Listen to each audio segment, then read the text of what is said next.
start by saying, thanking Vanessa. I met Vanessa through the group that Lane and Jameson set up on Facebook, the Solidarity Standing Oct. And I offered to help you set up a GoFundMe account, and that's how we started talking. And ever since then, Vanessa has just been this rock for me because she gave me all this information before I went, like what to expect, who to go see. And when I got out of jail, like literally you were the first person who called me when I got my phone back on. And it was just, she's just been this light guiding me. So I'm very, very thankful for you. And I'm so happy that you're heading back up there and that people are supporting you. Yeah, I left like a week ago, maybe a little bit more, to drive up to Standing Rock, and that was a big journey in and of itself. And along the way, we stopped at Mississippi Stand, what they're doing in Iowa to stop that part of the pipeline. So we stopped there to drop off some supplies and see if anyone needed a ride to Standing Rock, get some information. That camp is no longer together, I heard, because the pipeline section has been completed. So all those people, they've gone back to Standing Rock. But when I got there, I went to the main camp, Achedi Sakaruin, I hope I'm pronouncing it. Sakoin.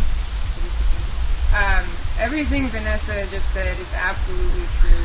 I mean, I went there with a person I met on Craigslist, but, you know, we had just met, and so I felt very much alone being there, but then not alone, because we got there and we tried to find where to put supplies, and then the next morning, when it was still dark, you know, they wake you up with like someone, I think JD is his name, he's at the Sacred Fire, and he's telling everyone to wake up.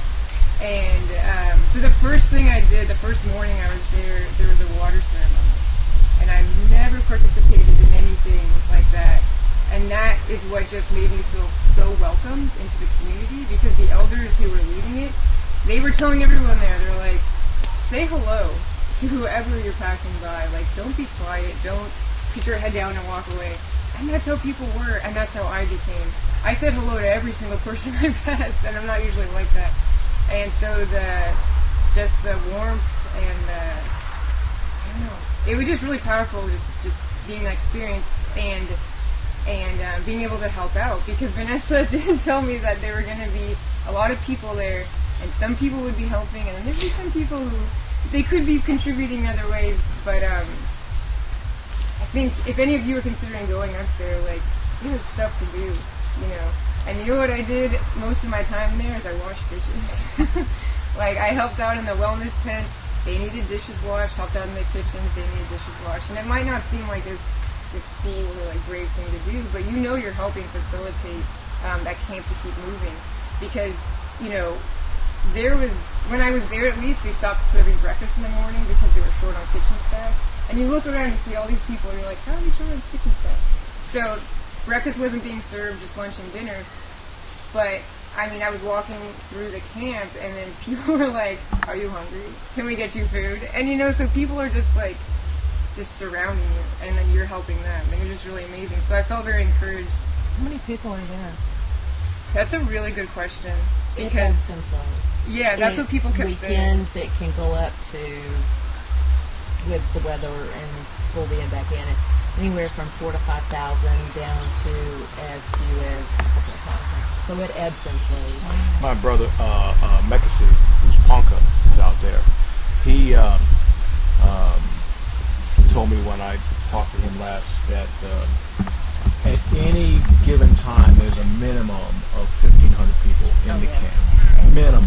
And it just goes up and down because people come and go because they have their obligations, they have things to do, or whatever, or they're in jail or whatever. But at any given time, there's 1,500 people in the camp. Yeah. And is that including the Sacred Stone? No, here? that's just Ochedi Sakoin. Yeah. Over in Sacred Stone and Rosebud and Spirit Camp, there are probably another 1,000 people. Wow. Red Warriors inside of inside of Ochedi Sakoin Camp. And they're kind of included in that number, but here again, that one ebbs and flows depending. Yeah, and And the medic work is true. Helping out in the wellness tent, the women who were herbalists doing all of that work, they were seeing maybe 150 people a day, and those women did not get a break. 200 patients a day. Right. So Vanessa's going up there, and she's gonna be just as busy. So October 22nd was Saturday. That was the big direct action that kind of, I think, started everything that we've been seeing this week. So the day before, on Friday, at the Red Warrior Camp, they do a direct action training, which there's signs all over the camp saying, if you want to go to the front lines, please attend this training. It was about 2.5 hours long, but it was well worth it, because they teach you kind of a basic of like, what is direct action? What is Standing Rock trying to do for direct action, which is like non-violent. And they stress that over and over again, that if you go out there, make sure you don't bring anything that could even be like conceived as a weapon. You know, a pocket knife, a fork, you know, stuff like that.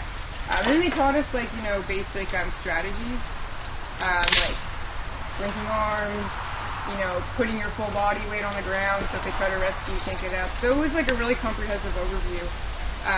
That was really good, and I went to that because I wanted to learn about it, but not thinking I was gonna have to, you know, use that. And then a lawyer came at the end. One of the lawyers were volunteering their time at the camp to defend the water protectors against DAPL. And he kind of went over, this is what happens, these are your rights, this is what happens if you get arrested, you know, all this great information. And then shortly after that, there was a call to go to the burial site that DAPL had plowed down. And this is where they had the Sacred Ground Camp, I believe it's called. The front line, yeah. Yeah. So, because DAPL had bulldozed through sacred and burial sites. They dug up the burial grounds where they knew. The tribe told them and pointed out exactly where these burials were, where there were sacred sites with altars and stuff. Instead of mapping around it, they And go right through it. well, no, actually, what they did was they jumped over all of this area that they could have been bulldozing and went exactly to where the tribe told them it was intentionally and bulldozed through it. That's kind of like when they put out the call, please everybody come. Because no, this is unprecedented. There's over 300 tribes represented at this camp. It's never happened ever in the history of Native people that this kind of collective of different nations. There are tribes who hate each other for hundreds and hundreds and hundreds of years. They've come together and grabbed hands and said, we'll do this.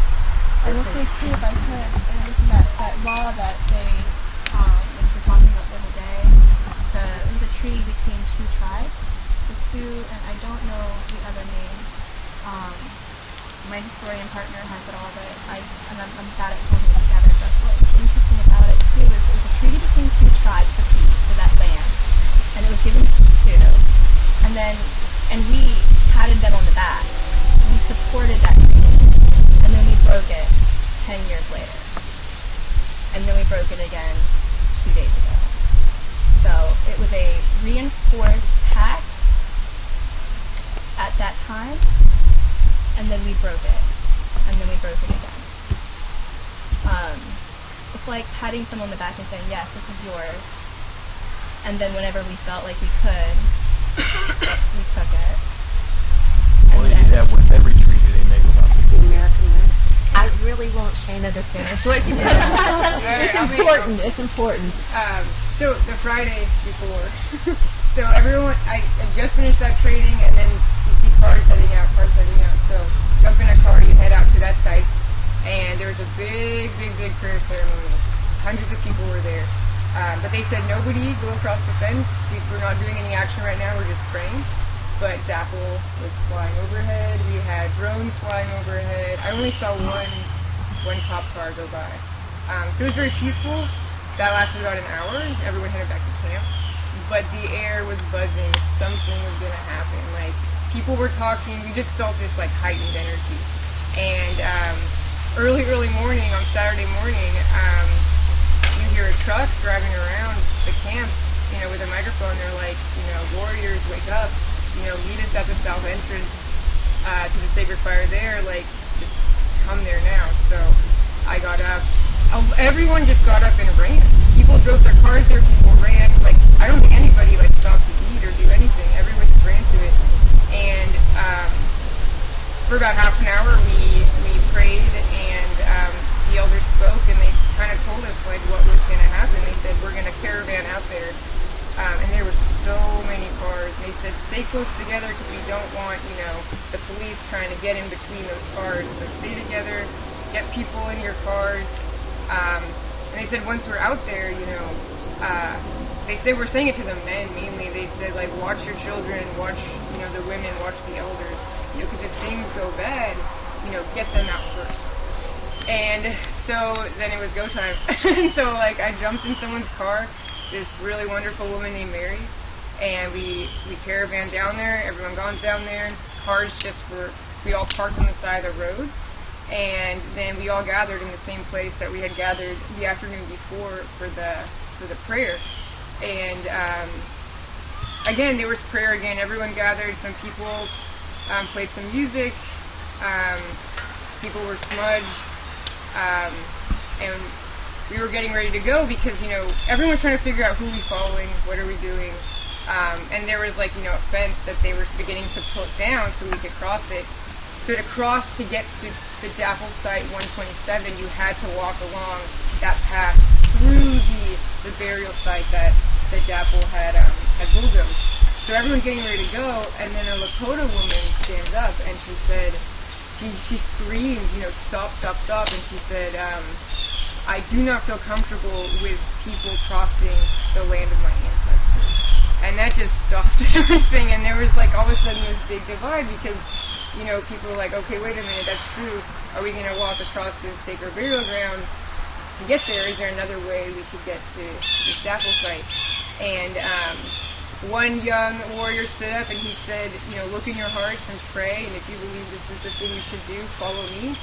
And then the Lakota woman, she was just adamant, and she said she didn't want anyone to take pictures, So me, I'm not Lakota. Those aren't my ancestors, so I felt very uncomfortable. So I stayed back. So about half the people went forward, more than half of the people went forward. It was still dark. And some of us stayed. And we stayed, and some elders arrived, and they did a water ceremony and a pipe ceremony. And we did a lot of praying and singing, and we're smudged again and given prayer tobacco. And then someone said, if you guys feel comfortable going ahead, we think it's okay. Because the Lakota woman who said this, she wanted everybody to come back and get smudged again because she thought that it wasn't right, So, I don't know. I felt the call to go. I wanted to be out there to witness what was happening, but the small group of people I was with, we decided, like, let's go out there and pray. Like, we'll go out there and we'll witness this and we'll pray for everybody. So we set out, and by this time, like, the sun had come up, and we began walking, and it was a 4-mile walk from where we were to Dapple Site 127. So we're walking along, and we see people start to come the other way, and we're like, what happened? And they're like, it's too far. Like, and it was like children and older people who couldn't make that 4-mile hike. They were turning back, but they said they didn't see anything. So we continue on and on and on, and by the time we get to the end of this road, and we walk up on this bluff, and we could see over, and that's where we saw the police had corralled all of the water protectors in a big circle. They were surrounded. So they were, like, caught by the police and the National Guard. And so we stood on that bluff, and we began to pray and to watch to make sure that, nobody was getting, abused. And as we were watching this, a section of that group just starts running. Like, a big chunk broke off, and they ran. And the police didn't pursue them. They let them go. And they also started to let some women and children go, but not all. So they ran and met us on this bluff, and when they got there, they said, guys, run with us, the police are going to come and arrest everybody. So they start running back to that road to get, out of there. And so I start running with them because, it's scary. And so we start running, and then I'm like, this doesn't feel right, something just, like, we're leaving people behind, like, who's going to witness that they're being treated okay? So me and a group of people turn back, and we peeked over the bluff, and these cops just were lined up, and they said, every single one of you who are up there, you're all arrested. And then we took off running. So we're like, nope, we're gonna go. So we made it to the road again, the main road, and we're running. And I hear sirens, and I turn around, and the cops, like, people were already leaving. They were leaving. But the police were on these little four-wheeler ATV things. They were in some cars. They were in hot pursuit of everybody who was running back. And they were stopping, grabbing people, and then arresting them, and then, like, the rest, like, an ATV would come up and stop somebody. So they were running. And then me and my friend Peter were running together, and we kept looking back, and when I looked back, there was, like, women and elders running, and they had a 4-mile run to make up, like, hills, too, and I was like, if I kept running just to, like, save myself, like, it just didn't seem right, especially what they told us in the beginning was, like, make sure your elders get out okay.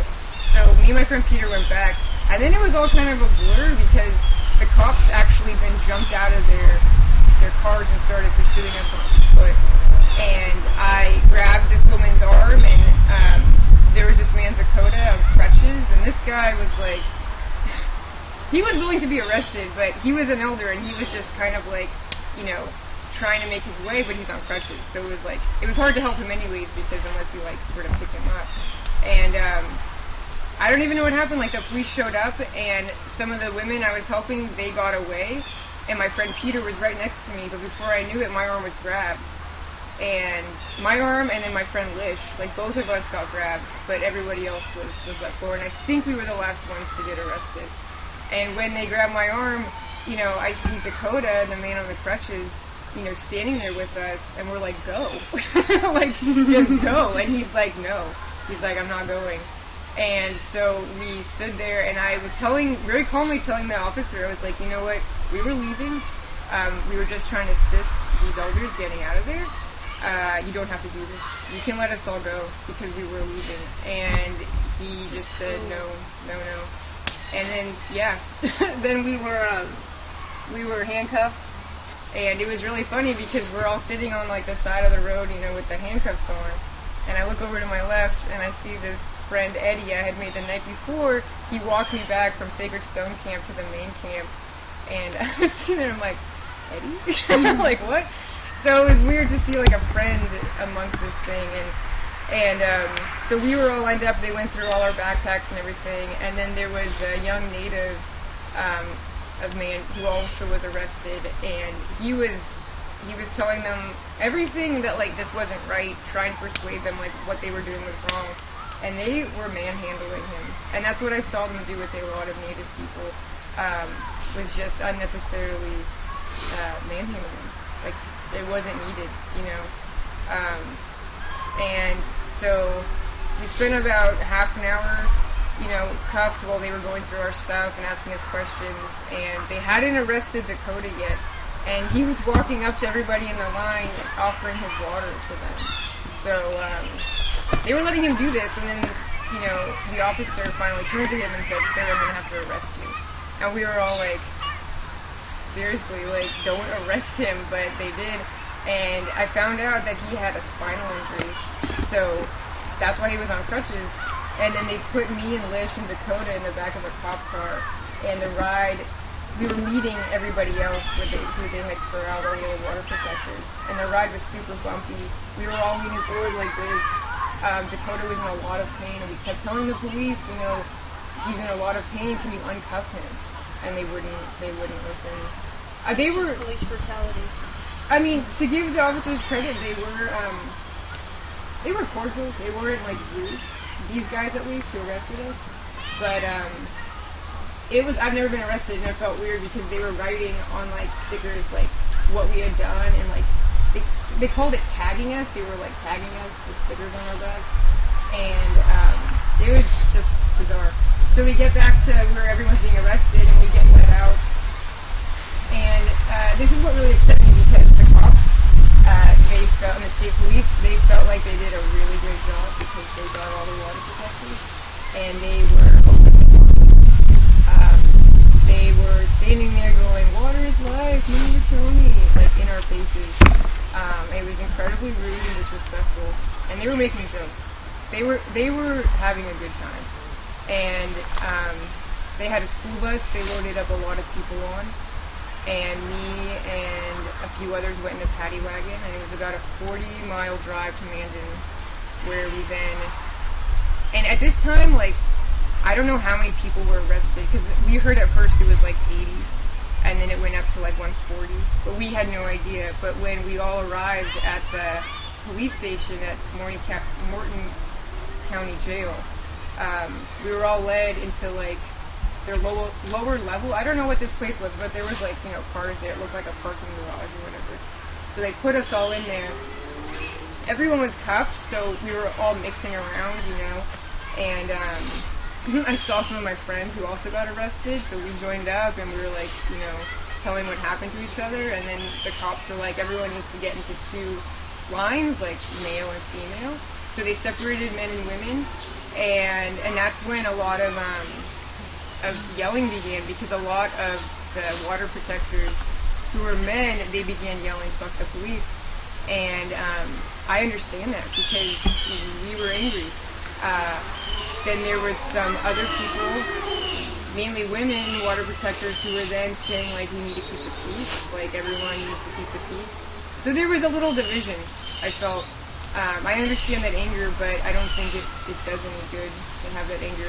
But every person who made a scene was then escorted out somewhere, and I never saw them. I don't know where they took them. But about 4 or 5 people got escorted out. And like I said, we all left so early that most of us had not eaten. Most of us had not drank any water. So we were asking for water, and the cops did bring bottled water, but you know how hard it is to drink water with your hands cupped behind your back? So there was a few women who they let the cuffs come forward because they were either older or was cutting off their circulation. So those women went around and helped everyone else drink. But I was really appalled that the police at no time offered their assistance to help anyone get any water. Is it okay that I keep going on this jail thing? You can cut me off whenever you want. I'm curious, what did they charge you with? So I was charged with 2 misdemeanors. One was engaging in a riot, and one was criminal trespassing. So those are the 2 charges that I was charged with. That is just stupid. Like, yeah. Yeah, I'm supposed to go back on January 5th, but we're hoping they're gonna drop the charges. But I don't know. And like what's happened this week, for those of you, I'm sure all of you guys have been following what's been happening this week. One of my friends who I was arrested with on Thursday, I was watching all the videos being uploaded on Facebook, and I saw her get tackled by the police, and I was like, oh man, I hope she's okay. So I was trying to get in contact with her friends and like calling people, and she told me yesterday she just got out of jail. But I read, and I don't know if this is like changed, but that they set the bail at $1,500 Cash. cash. No bondsman, no wire transfers, no credit cards. They're making them pay cash, and they're charging them over, I think it's $600 or $800 to get the cars out of impound. 800. Is it 800? Yeah, Morton County's out of money. They have spent all of their money, and so they're trying to make it up off of the process. But I don't know how they can charge it. They go from $500. They're charging $1,500 for a misdemeanor and making people sign papers saying that they can not leave the area, but they cannot go back to camp. People are going back to camp. It's just stupid. I mean, it's just ridiculous. So, can I say something? I didn't really see any disrespect while I was at camp, because there are a lot of non-native people there. But for any of those of you who might make it up there, yeah, be respectful.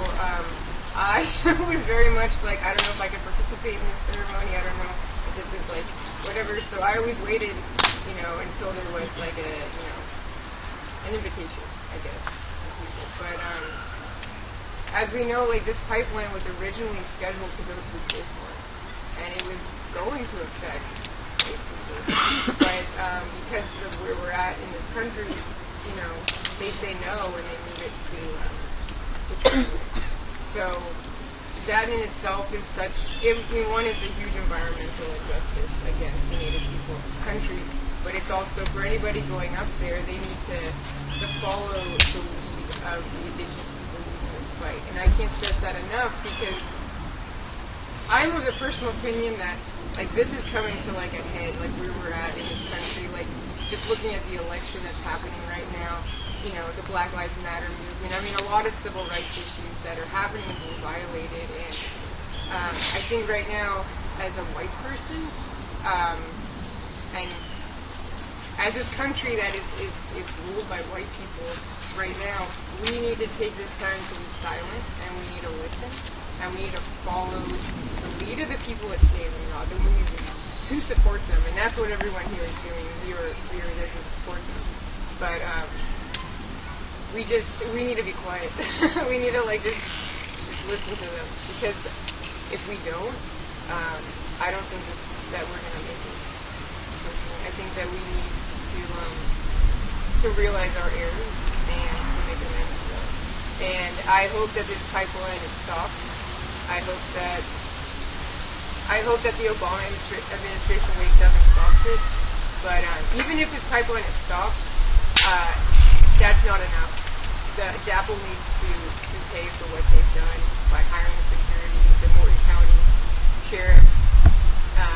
They need to all, I don't know what they need to do, pay restitution or something, because what they have done and what they're doing currently to the people that are up there is absolutely appalling. Like, yeah. I have a question. So, as a former evangelical Christian, I have some prayer baggage. So, what is it when you pray and you pray and you pray and you pray and you pray? Like, how's that playing out, and how can people who are not native also pray in solidarity in a respectful way in any way? I understand what you're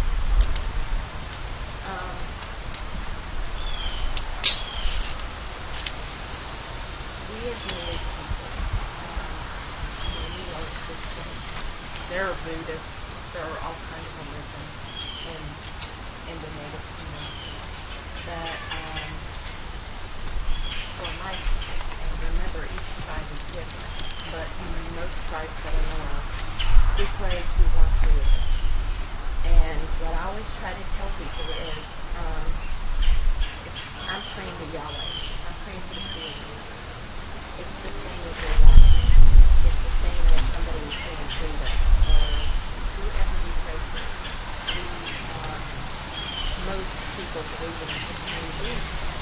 And everybody's right to pray in their own way.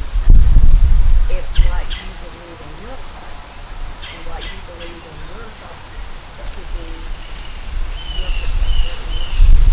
If you can pick the words up, be it Mother Earth, be it God, whatever it is, whoever you're praying to, do it with your heart and make sure there's a goodness there. And remember to thank as much as you ask. To actually thank the Lord, because we got Creator. We wouldn't have our earth. We wouldn't have our air. We wouldn't be there. So just pray in your own way to whoever you pray to, and do it with your heart and with sincerity. And your Creator is your friend, and speak to them. That's all.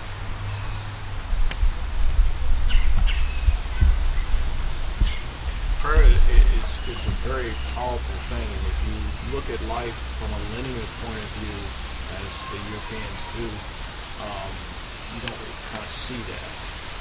But everything responds to that power, because we are not separated from creation. So we don't need to go to a special place to have a person tell us the word of the Creator and to take our prayers to, because we have a direct one-to-one connection from here to the Creator. And the Creator is not just one person up there, it's all of creation. So then when we look at that, our Lakota brothers, they have a saying, and it's the Gakuye Oyasi, and that means all my relations. And what that means is not just mommy and daddy and brother and sister and cousin and uncle. It means the tree people. It means the rock people. It means the winged people, the four-legged, the many-legged, the people that swim. So if we start thinking that the Creator has all of His children, not just the two-legged, we start to treat them with a little bit more respect. And we start to see that as we harm something else, we harm everything, because it's all connected. When we pray to the Creator, no matter what name you use or what language you speak it in, it doesn't mean anything just coming out of here. It's got to come from here. And it can't be ego-driven. A lot of people pray from their ego, because they want something in return. And you can't do that. You say, thank you for what I've got, but I pray for the people. Can I ask what